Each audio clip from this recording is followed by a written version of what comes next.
Continuamos nuestro viaje por el panteón egipcio, conociendo uno por uno a sus milenarios dioses y al mismo tiempo identificándolos con los olímpicos. La próxima en nuestra galería de retratos será Hathor. Hathor, una de las diosas más importantes en la religión egipcia, una diosa considerada la más bella, la deslumbrante entre todas las divinidades egipcias, muchas de las cuales, como ya hemos visto, son también muy hermosas y femeninas, pero Hathor, sin duda alguna, las opaca a todas. Su mismo nombre, Hathor, quiere decir la casa de Horus. Era considerada la esposa del joven Horus y por lo tanto la nueva reina del cielo, después de que Osiris, su padre, le había cedido el poder sobre el mundo. Hathor es la hija de Ra, el dios solar, por eso también irradia su deslumbrante belleza y porta un disco solar entre sus cuernos de vaca, porque sí, anteriormente ella era pintada como una hermosa vaca blanca y posteriormente como una mujer que conservaba en su tocado los cuernos de vaca y aquel disco solar que la destacaba entre todas las demás diosas. Este disco solar deslumbraba su belleza, la resaltaba aún más. Es una diosa cuyo culto es considerado muy antiguo porque los símbolos hatóricos, dos cabezas femeninas con cuernos y orejas de vaca, aparecen aún en la famosa paleta conmemorativa de Narmer, aquel primer faraón de la primera dinastía, lo que evidencia que el culto a Hathor existía incluso antes de que Egipto surgiera como una nación unida. Al parecer, su culto se oficializó y su estatus de una de las diosas más importantes se fortaleció con la cuarta dinastía, cuando ella se convierte en la diosa patrona de la ciudad de Dendera, en el Alto Egipto, donde existía su santuario más importante. Tan numerosas eran las funciones de esta divinidad que algunos investigadores de la mitología egipcia, aún desde los tiempos de la antigua Grecia, porque como se sabe, los dioses egipcios siempre han llamado la atención de los sabios helenos, se comienza a hablar sobre las así llamadas 7 Hathores. ¿Por qué 7 Hathores en vez de una sola? Se consideraba que cada una nueva Hathor reencarnaba cada una de las funciones de esta divinidad. Por ejemplo, existía una Hathor celestial, la diosa del cielo, otra Hathor solar, la diosa del sol. También era diosa de la danza, de la música, de la alegría, de las fiestas, de los banquetes, como podemos ver, de todo lo que alegra el corazón. También era, por muy extraño que tal vez parezca, diosa de las minas y patrona de los mineros, más que todo de las minas de turquesa, porque esta se consideraba la piedra predilecta, la joya predilecta de esta diosa, y tradicionalmente le ofrecían las joyas que fabricadas de esta piedra, y se conocen muchos amuletos de Hathor tallados en esta preciosa roca. Pero más que todo era la diosa de la sexualidad, de la belleza, de amor carnal. Se llamaba también la señora del amor, y por lo tanto los griegos que se instalaron en Egipto no tardaron en identificarla con su propia diosa de amor, Afrodita, y los romanos posteriormente también con Venus. Afrodita, como se sabe, es una diosa un tanto frívola que no permanece fiel por mucho tiempo a una sola pareja, sea a su esposo legítimo, el dios Hefesto, sea a sus numerosos amantes. Sobre Hathor no hay leyendas de este tipo. Se conoce que sí es la esposa de Horus. ¿Le ha sido infiel o no? Aquí los egipcios, como se sabe, han sido bastante reservados, a diferencia de los griegos, aunque sí es una diosa de carácter bastante juguetón, porque se preservó una leyenda curiosa en la cual cuando Ra, demasiado cansado después de su batalla contra Apophis, se sintió desanimado y triste, Hathor bailó delante de él, aunque sea su propio padre, una danza erótica e incluso le mostró sus genitales desnudos. Dicen que así Ra se anima y cobra nuevas fuerzas para poder proteger el orden universal. Así que, como podemos ver, hay muchos paralelos y mucha semejanza entre estas diosas, las más bellas, tanto de la mitología egipcia como de la mitología clásica. Siguiente dios en nuestro panteón será Montu. Montu, dios de la guerra con la cabeza de halcón o a veces con la de toro, cuyos cuernos destruyen fortalezas enemigas, el que protege el ejército y al mismo faraón en plena batalla. Por eso él es evocado en numerosos cantos bélicos y en el famoso poema de Pentaur, alias el cantar de la batalla de Kadesh, al mismo Ramsés el Grande, en el momento cuando él se arroja prácticamente solo contra la hueste hitita y comienza a abatir a un enemigo tras el otro, lo comparan con el mismísimo Montu. El culto de Montu existía inicialmente en una ciudad que se llamaba asimismo Permontu, al sur de Tebas, y cabe señalar que posteriormente los griegos helenizaron este topónimo convirtiéndola en Hermontis, aunque como podemos ver era inicialmente Permontu, la casa de Montu.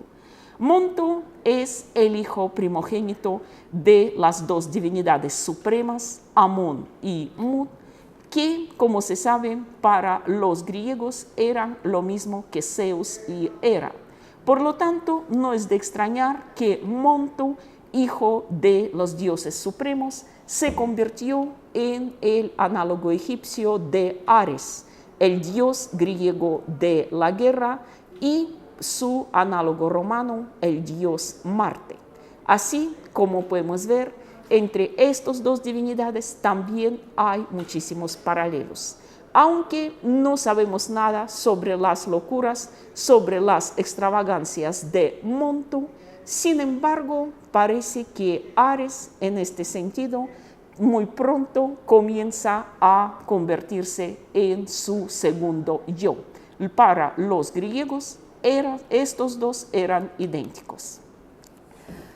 Recordamos que en la mitología clásica greco-romana, la rival y la oponente constante de Ares es su media hermana Atenea, que también es la diosa de la guerra, de las armas, pero a diferencia de su hermanastro, opta más bien por la estrategia que por mera ferocidad y la fuerza brutal. En la mitología egipcia, el análogo de Atenea era la diosa Neit, también una diosa relacionada con la guerra y con las armas, cuyo culto se conoce desde la época predinástica, pero al parecer era una divinidad más bien importada, porque su apodo, con que con frecuencia aparece en las oraciones egipcias, era Tejenut, lo que quiere decir la de Libia. la que viene de Libia.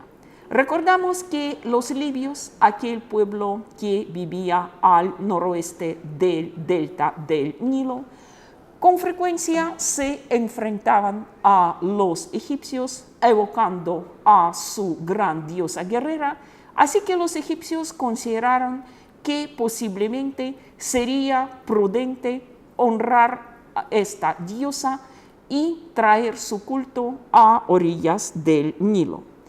Si realmente Neit se convirtió en una de las divinidades más importantes, inicialmente en las tierras del norte, en el Bajo Egipto, donde su ciudad principal se llamaba Sais. Ahí se encontraba su templo más importante y también poco a poco se expandió por todo el valle del Nilo.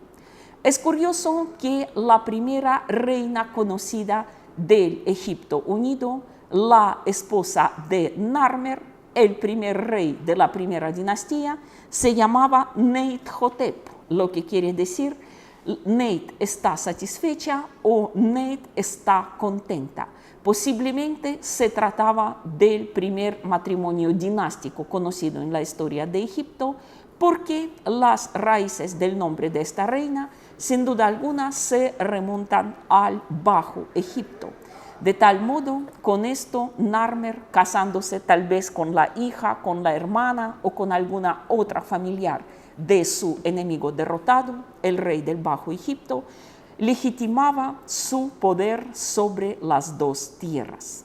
Neit al principio tenía bajo su mando las tierras del norte, de ahí como podemos ver su imagen tradicional con Deshret, la corona roja del Bajo Egipto, y también sus apodos la llaman la dama del arco y gobernanta de las flechas. Según se creía, ella fue la que había inventado estas armas y los había regalado a la humanidad. Pero luego Neit también adquiere algunas funciones más pacíficas, se vuelve la patrona de las artesanías, se considera que ella inventó el primer telar y enseñó a las mujeres a fabricar las primeras telas. De ahí, como podemos ver, su otro paralelo con la diosa Atenea, porque Atenea no solo era la diosa guerrera, sino también la diosa inventora. También recordamos que Atenea es una fiel patrona y ayudanta a los héroes de Grecia, ayudaba a Aquiles, ayudaba a Heracles, a Teseo, a los argonautas, entre otros. Cabe señalar que Neit también tiene esta faceta porque se cree que ella le había enseñado a Horus cómo podría combatir a Set cuando éste, transformado en un horrendo hipopótamo, intentó ocultarse de la venganza de Horus bajo las aguas del Nilo. Entonces Neit inventó, construyó el primer arpón, se lo entregó a Horus y así él logró herir, enganchar a Set y arrastrarlo a la orilla. Así que, como podemos ver, los paralelos entre estas dos diosas son más que evidentes. Siguiente en nuestro panteón será la diosa Taubaret o Tueris, como la llamaban los griegos, que puede ser considerada como un análogo egipcio de la diosa griega Ilitia o de la diosa romana Lucina. Es ante todo la diosa de los partos. Como podemos ver, su aspecto es tal vez poco agraciado, una gigantesca hembra de hipopótamo con el vientre prominente, en señal tal vez de su fertilidad sin límites, de su constante embarazo, con una cola de cocodrilo, o a veces portando un cocodrilo en la espalda, enseñando siempre los dientes con una mueca feroz, y a veces porta en las manos el símbolo de Ang, de la vida, pues al fin y al cabo ella es la que ayuda a la nueva vida a llegar al mundo, o a veces un pequeño cuchillo fabricado de marfil, este instrumento tradicional con que las comadronas egipcias cortaban los cordones umbilicales de los recién nacidos.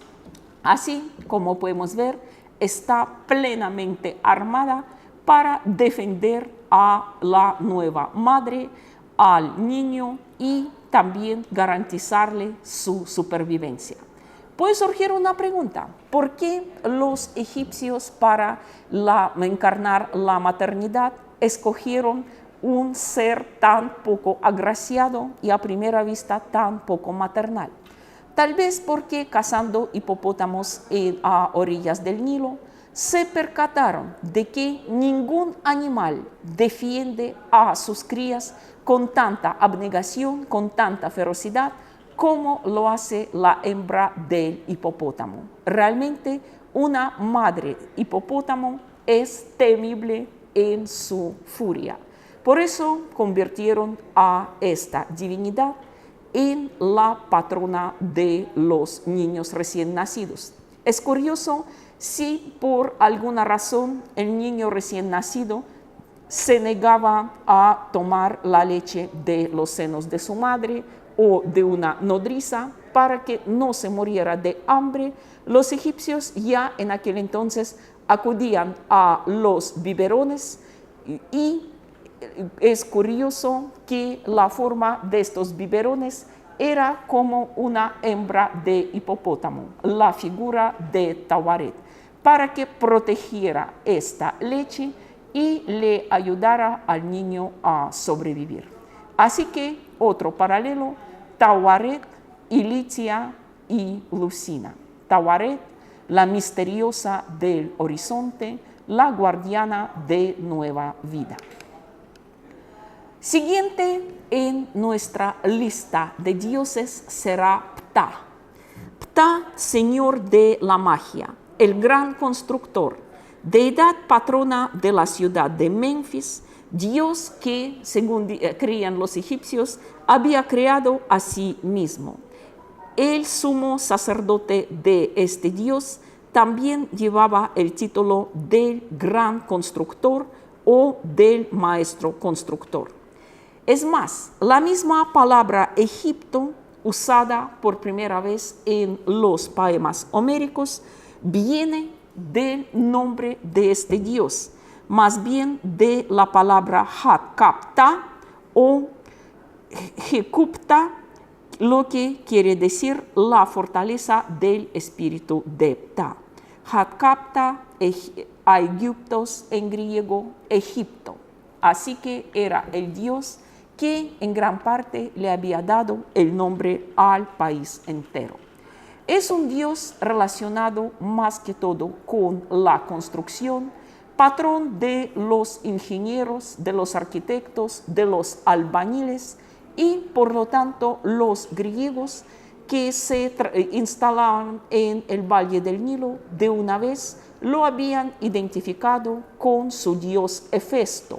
Hefesto en griego, Vulcano en latín, porque como se sabe, Hefesto también era dios constructor, y se creía que precisamente él había construido en el Olimpo todos estos palacios donde vivían Zeus y otros dioses importantes. Pero Hefesto tenía en Egipto otro análogo, dios llamado Khnum. Khnum o Khnum, literalmente el que moldea. Dios que era representado como un hombre con cabeza de carnero. Carnero, recordamos, se consideraba un animal muy importante en Antiguo Egipto. Si recordamos la famosa Alameda de los Esfinges en Karnak, donde los monumentos tienen cuerpo de león, pero cabeza de carnero sagrado de Khnum. ¿Por qué? Puede surgir una pregunta. Él era un dios muy parecido a Hefesto, pero distinto al otro análogo de este dios llamado Ptah. Porque Ptah, más que todo, como hemos dicho, era dios de los constructores, todo lo que estaba relacionado con las obras de construcción. En cambio, Khnum es más bien dios de los alfareros y de todos los que trabajan con la arcilla. Se consideraba que fue precisamente Khnum quien había inventado la rueda como tal y creó el primer torno de alfarero. Luego, con la arcilla que había recogido a orillas del Nilo, Khnum había fabricado a los primeros humanos y le dio la forma en su torno de alfarero. Así les dio la forma muy perfecta. Pero sin embargo, crear todos los días nuevos humanos era un trabajo agotador, incluso para un dios tan poderoso. Por eso, cuando Khnum se cansó de esta creación, simplemente desmoronó su torno de alfarero, lo partió en unos minúsculos pedazos y insertó cada pedazo de su rueda mágica en el vientre de todas las mujeres que había fabricado previamente. Desde entonces dicen que aquel fragmento de la rueda sagrada de Khnum se convirtió en el útero, el principal órgano reproductor femenino, y a partir de entonces las mujeres dan a luz por sí solas y ahora Khnum ya no necesita gastar su tiempo para fabricar nuevos humanos. Las mujeres, gracias a su rueda mágica, lo hacen por sí solas. Así que, como podemos ver, Hefesto y Khnum, Hefesto y Ptah eran en la conciencia de los griegos un mismo dios, aunque con distintas especializaciones. Siguiente diosa que vamos a conocer se llama Sekhmet. Sekhmet, diosa de la guerra y la venganza, en cierto modo el análogo femenino de Montu, que es la hija primogénita de Ra, y en la iconografía egipcia por lo general aparece como una mujer con cabeza de leona y siempre vestida de rojo. Rojo, el color de la sangre que se derrama copiosamente en las batallas. Se considera que es la más feroz entre todos los dioses. También está en este sentido superando incluso a su análogo masculino Montu, porque sobre la ferocidad de este no hay tantas leyendas como sobre la de Sekhmet. En una ocasión, Ra, decepcionado con la humanidad porque los hombres se habían hundido en numerosos vicios y ya no cumplían con su legado, pidió a su hija que los castigara. Pero, como se sabe, Sekhmet no sabe controlar su furia y comenzó a devorar a todos los humanos sin perdonar a nadie, ni a las mujeres, ni a los niños, así que no sabían cómo pararla. Por suerte, los habitantes de la ciudad de Bubastis, cuando vieron a la temible diosa leona merodeando bajo los muros urbanos, le dijeron que no se pusiera brava, que ellos mismos le traerían la sangre de sus primogénitos. La diosa se puso a esperar, mientras que los habitantes de Bubastis dicen que fue el mismo Ra quien les había inspirado esta idea, porque al fin y al cabo Ra tampoco quería que Sekhmet acabara con toda la humanidad.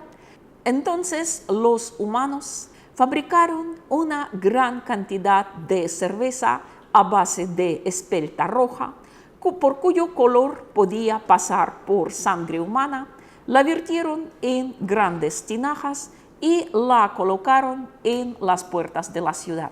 Cuando vino Sekhmet, se sintió satisfecha al ver tanta sangre que le habían servido, vació todas las tinajas, se emborrachó y antes de quedarse profundamente dormida, ronroneó diciendo: rica es la sangre de estos niños, voy a venir aquí todos año tras año, así que para el otro año prepárenme más sangre.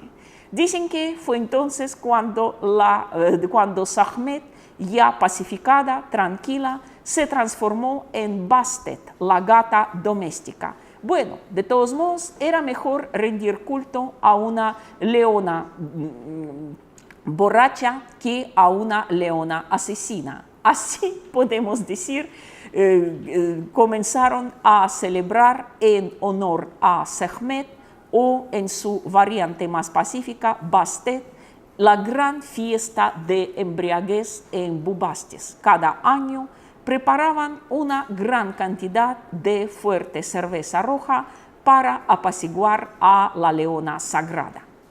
También Sekhmet, cuando se ponía furiosa, podría enviar a la tierra las epidemias de peste, de cólera y de otras enfermedades contagiosas. Se preservó la leyenda según la cual el faraón Amenhotep III, bajo cuyo reinado se desató una terrible epidemia de peste, mandó fabricar 900 estatuas de Sekhmet y colocarlos en todas las ciudades, con la esperanza de que así la epidemia se acabaría por sí sola. Realmente era una diosa temible y los griegos y posteriormente los romanos no tardaron en encontrar para ella una encarnación en su propio panteón. Para los griegos su nombre era Enio. Enio, literalmente la feroz, la poderosa, apodada también la destructora de ciudades.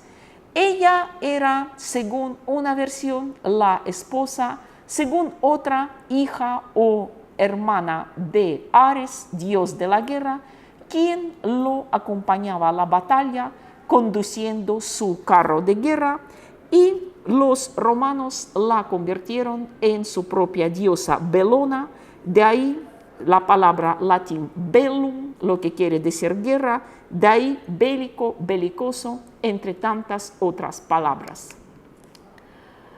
El personaje del cual vamos a hablar ahora, Sobek, era considerado hijo de la diosa Neit.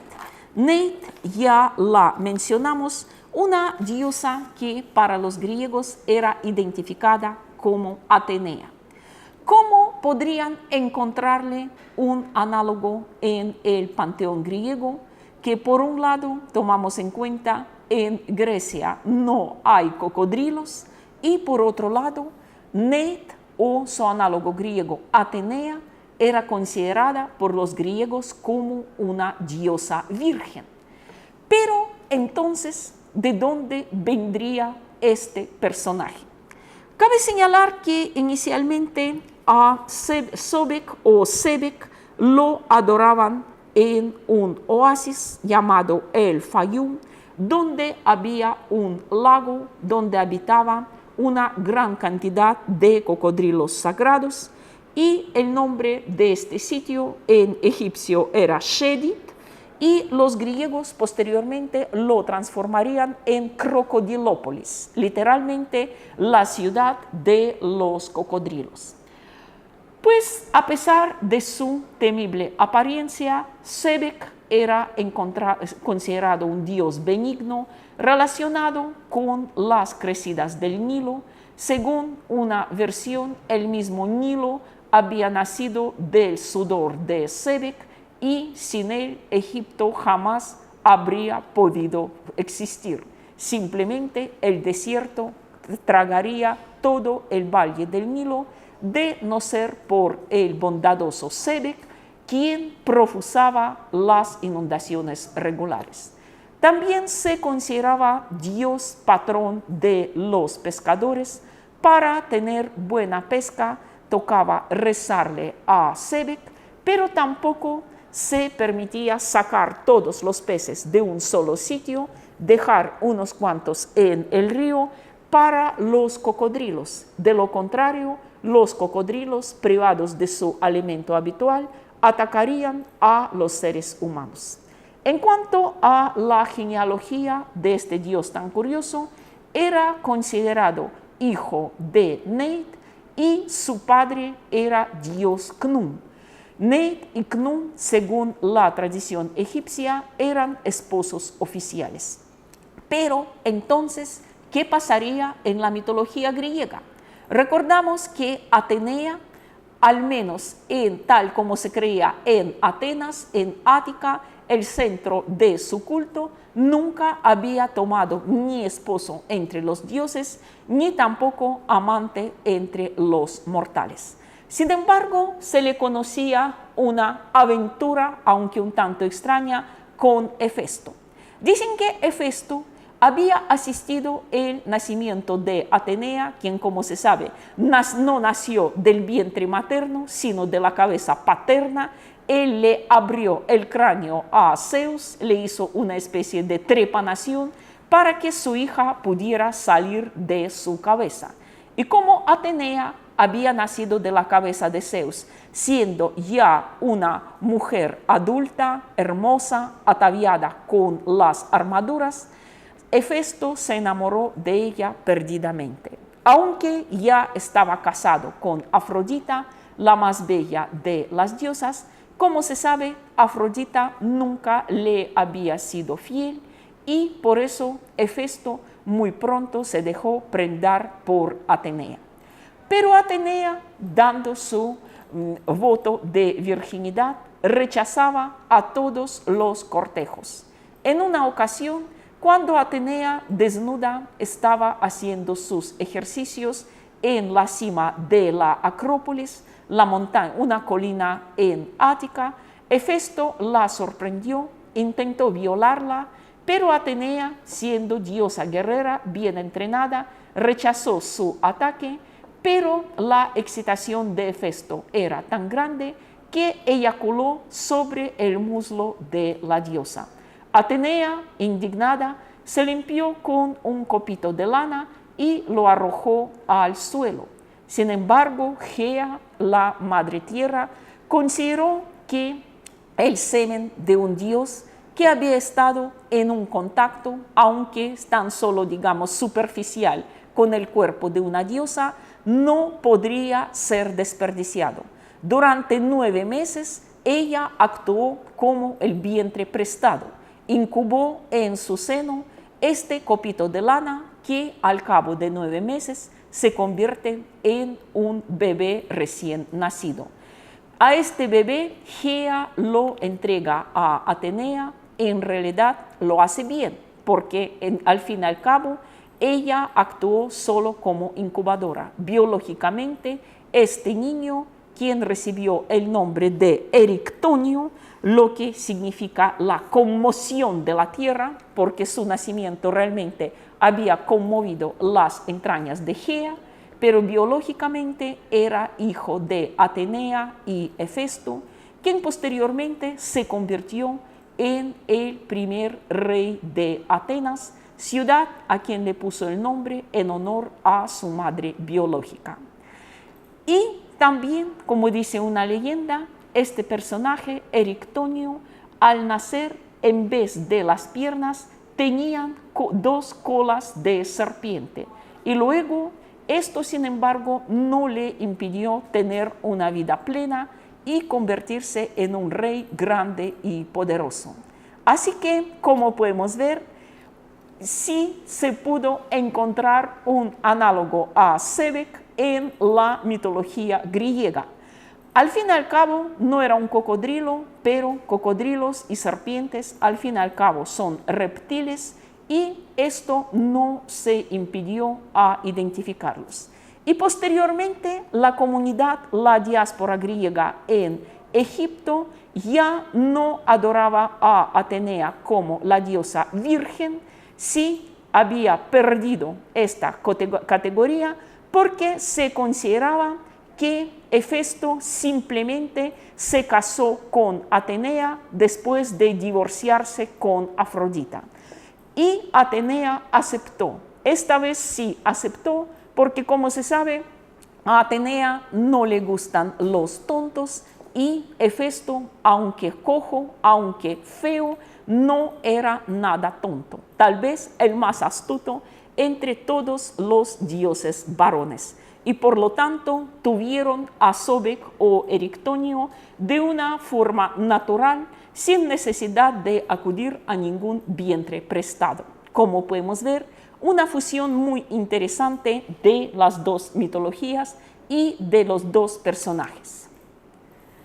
Siguiente divinidad en nuestra lista será Maat.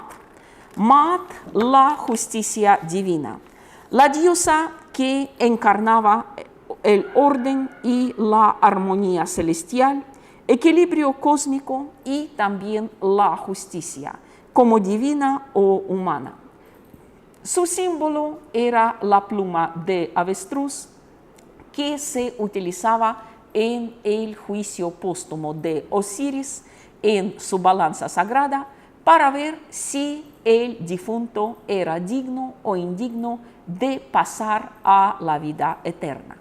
Como podemos ver, ya en aquel entonces, en este mito antiquísimo, la justicia se asocia con una balanza. Por lo tanto, no es de extrañar que el análogo griego de Maat era considerada la diosa Temis. Temis, lo que en griego quiere decir ley de la naturaleza.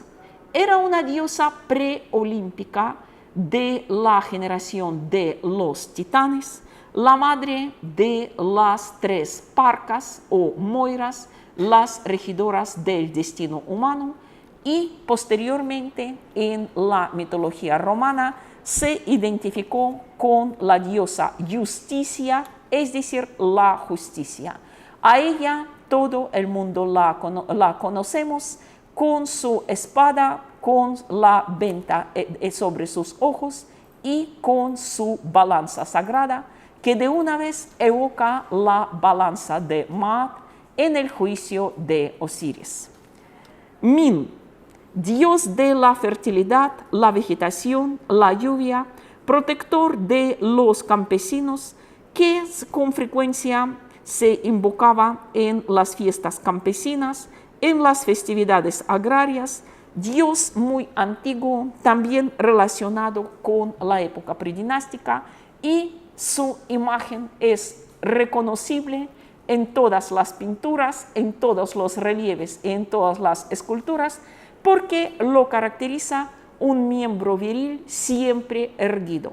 Cabe señalar que era el dios más sufrido en la época cristiana y posteriormente islámica, porque su imagen se consideraba la más vergonzosa. Y si, por ejemplo, veamos las fotos del siglo XIX, principios del siglo XX, sacados por los egiptólogos occidentales, veremos que siempre tratan de sacarlo de cintura para arriba o de alguna otra perspectiva para que su miembro viril tan ostentosamente erguido no horrorice el público. Y por lo tanto el análogo griego de Min era Príapo. Príapo, que también era dios de la vegetación y de todos los animales domésticos, más que todo de ovejas, cabras y asnos. Decían que su miembro viril, siempre erguido, era más bien parecido al miembro de un asno que de un humano.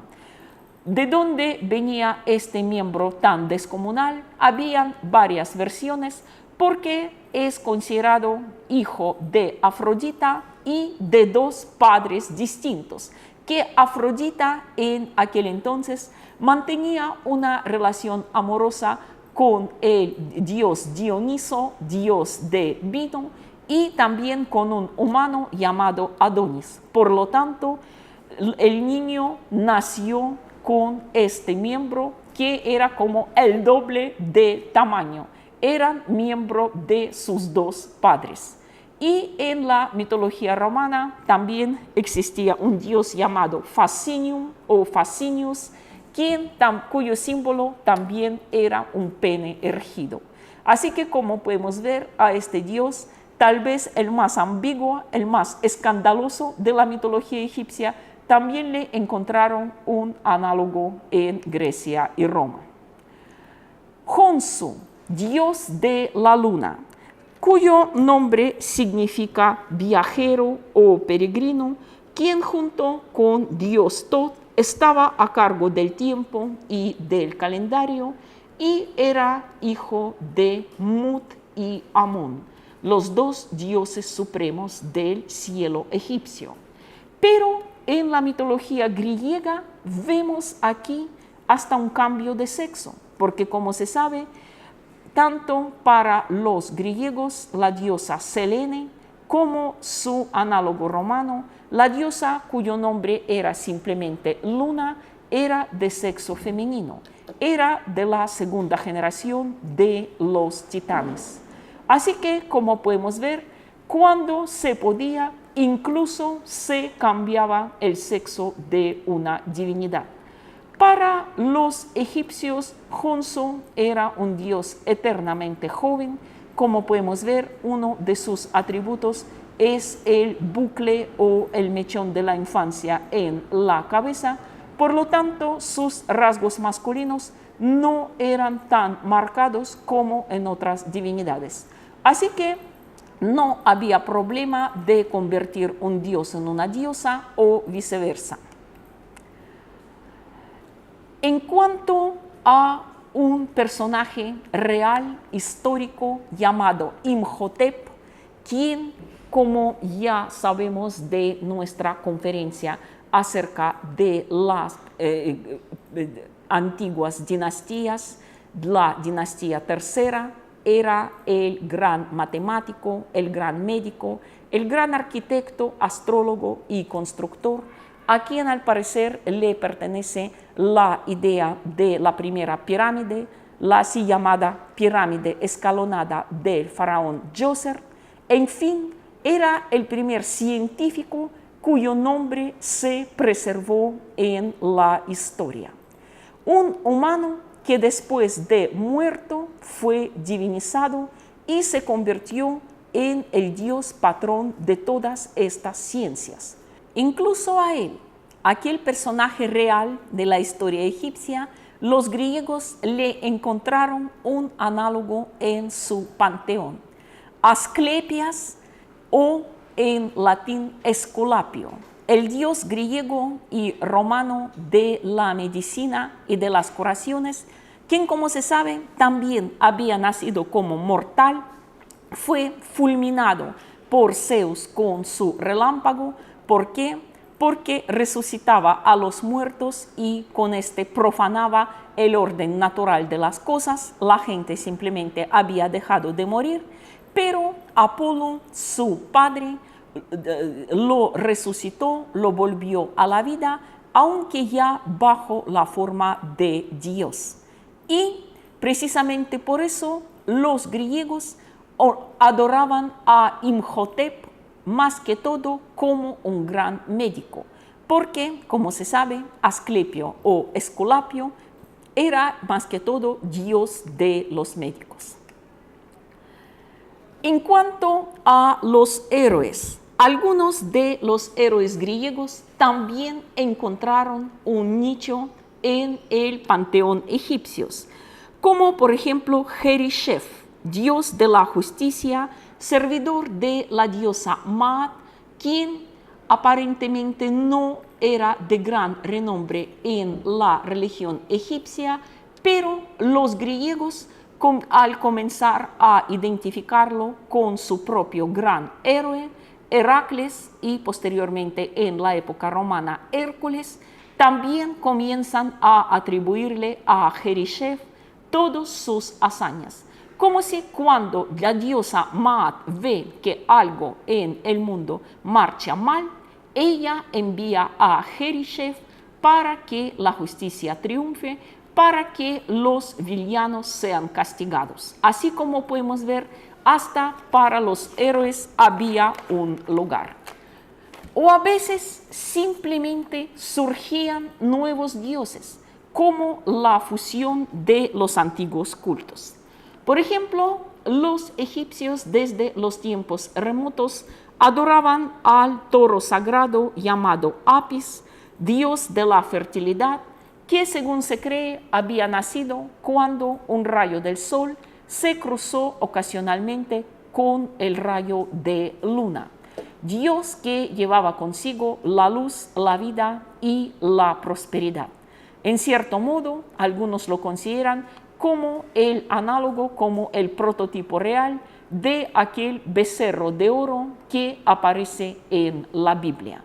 ¿Hasta qué punto Apis era un dios propiamente dicho? Porque como se sabe, era un dios viviente, porque cada temporada, cuando moría una encarnación terrenal de Apis, que era un toro negro con una mancha blanca en la frente y también con algunas otras características, se buscaba un becerro, un ternero con los rasgos idénticos y se proclamaba nueva encarnación de Apis. A los griegos les parecía tal vez un tanto extraño rendirle culto a un simple animal. Los dioses griegos eran en su mayoría absoluta seres antropomorfos, no zoomorfos. Y por lo tanto, en la época ya ptolemaica, bajo el reinado del primer Ptolomeo I el Sóter, se las ingenió para encontrar también un lugar para Apis en el panteón griego. Para esto, los griegos lo humanizaron un poco, fundiendo su culto con el de Osiris y comenzando a representarlo como un dios griego, tal vez una mezcla de Zeus con Dioniso, y en su honor fue fundado el Serapeum, un grandioso templo en Alejandría. Así como podemos ver, a veces no solo se identificaban los dioses entre sí, sino incluso nacían nuevos dioses a base de esta fusión, tal como fue el caso de Serapis. En fin, como podemos ver, debió ser una decisión muy sabia, no oponer unos dioses a los otros, no contraponer las dos religiones, sino crear una religión sincrética y construir santuarios para aquellos dioses mixtos que combinaban los rasgos egipcios y griegos. Tal vez precisamente esto fue una de las causas principales de tan larga sobrevivencia de los milenarios dioses del Nilo.